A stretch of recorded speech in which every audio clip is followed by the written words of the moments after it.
მე ვხედავ აკადემიას, რომელიც ძალიან დიდი ხანია ცოცხლობს ოჯახურ სიმყუდროვეზე და უკვე ფიქრობს, რომ აქვს ის ასაკი და არის იმ რეალობაში, სადაც მას სჭირდება, რომ ცხოვრების ახალ ეტაპზე გადავიდეს, სადაც იქნება ოჯახური ბედნიერება, ქორწინება, შვილები და რაღაც ახალ რეალობას შექმნის თავის ცხოვრებაში.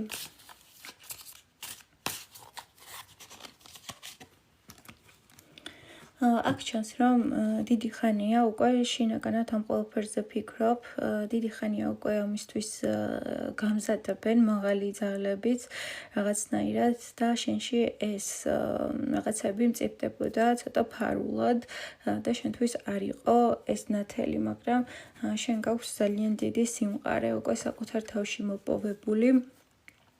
გაქვს ძალიან დიდი ცოდნა და თითქოს ეს ყველაფერი არის სწორედ იმისთვის, რომ შენ გადახვიდე ცხოვრების ახალ ეტაპზე.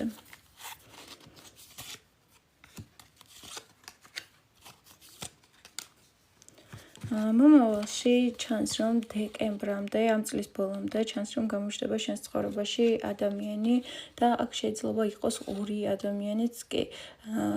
და ამ შემთხვევაში ერთი ადამიანი არის ის, ვინც შესაძლოა ძალიან მოგწონს, ვიზუალურადაც ძალიან ლამაზი იყოს ეს ადამიანი, მაგრამ ეს ადამიანი შენ შინაგან ბალანსს არ ყვევს რაღაცნაირად და ვერ გაძლევს იმ ემოციებს და იმ ბედნიერებას, რომელსაც შენ ელი, მაგრამ ასევე შენ ცხოვრებაში ჩანს კიდევ ერთი მამაკაცი, რომელიც არის ბევრად უფრო რომანტიული, ბევრად უფრო საინტერესო, გამცემი. ამ ადამიანს აქვს ძალიან კარგი ემპათიის შეგრძნება და შეუძლია, რომ ძალიან კარგად იგრძნოს შენი ემოციებიც და დაგიჭიროს მხარი, როდესაც შენ ეს დაგჭირდება.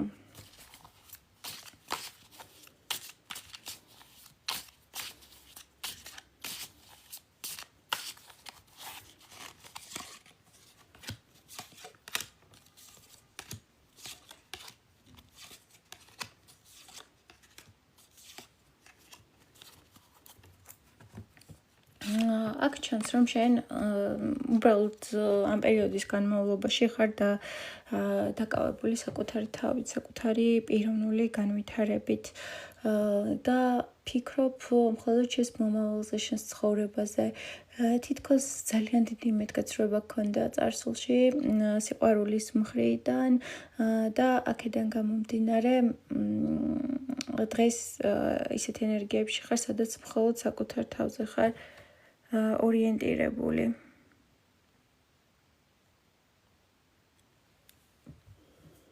და სამყარო აქ გეუბნება, რომ აუცილებელია ეს პროცესები შენ ცხოვრებაში დასრულდეს, იმიტომ რომ შენ რაღაცნაირად პიკს მიაღწიე შენი განვითარების, საკმაოდ კარგად გრძნობ თავს საკუთარ თავთან, ხარ ძალიან გაზრდილი მენტალურად, ემოციურად, გარშემო გაქვს შექმნილი ის სამყარო, რომელიც შენ გაბედნიერებს და გახარებს და შემდეგში უკვე შენ გჭირდება რაღაც ახალ ეტაპზე გადასვლა და თუ ეს არ მოხდა, შეიძლება ახალი ეტაპი თუ არ შემოვიდა შენ ცხოვრებაში, შეიძლება ეს ყველაფერი გახდეს შენთვის ძალიან დეპრესიული და ემოციურად ძალიან დაგამძიმოს. შენ მოსიმარტოვე და თითქოს გაქვს ძალიან ბევრი სიყვარული გასაცემი, ძალიან ბევრი ემოცია და თუ ამ ყველაფერს ვერ გასცემ ვინმესთან მიმართებაში, შეიძლება შენში ჩაგროვდეს ეს ყველაფერი და შემდეგ როგორც დეპრესია ან შფოთვა ისე გამოვლინდეს. აქედან გამომდინარე მნიშვნელოვანია მისზე ადამიანებს უფლება რომ მოგიახლოვდნენ. აქ უფრო აქცენტს გავაკეთებდი საპირისპირო სქესზე, რადგან შეიძლება შენ შიშიც გაქვს ურთიერთობების და აუცილებელია რომ ამ შიშებიდან გამოხვიდე.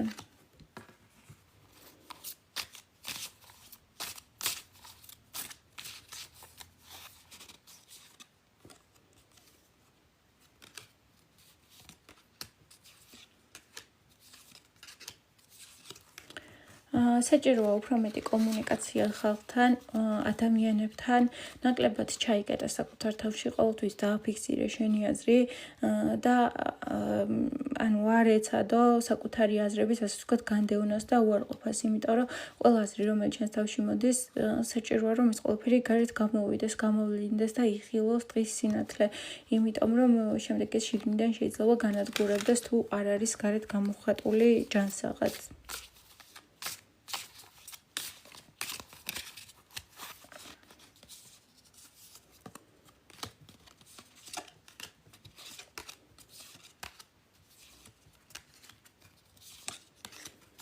აუცილებელია დაამუშავო ის ტკივილები, რომელიც შენ მიიღე წინა ურთიერთობაში. აქ ჩანს ძალიან დიდი ემოციური ტკივილი, ძალიან დიდი ღალატი და იმედგაცრუება. და აუცილებელია რომ ეს ყველაფერი დამუშავდეს. რასნაირად უნდა იცოდე რომ შენი თავი გამოაცარიელო და შენში სივრცე გამოაცარიელო რაღაც ახლის დასაწყებად. და მისცე უფლება ადამიანებს და ახალ რეალობას, რომ შენ ცხოვრებაში შემოვიდეს. სულ ეს არის, რის თქმაც მინდოდა ამ გაშლის განმავლობაში. თუ ხართ დაინტერესებული პირადი სესიებით, ამისთვის მომმართეთ პირად შეტყობინებებში და გამოგიგზავნით დეტალურ ინფორმაციას. კითხვებზე პასუხს ახლა არ ვაკეთებ, მხოლოდ ზოგადი გაშლა იყო. აბა თქვენი ცით დროებით.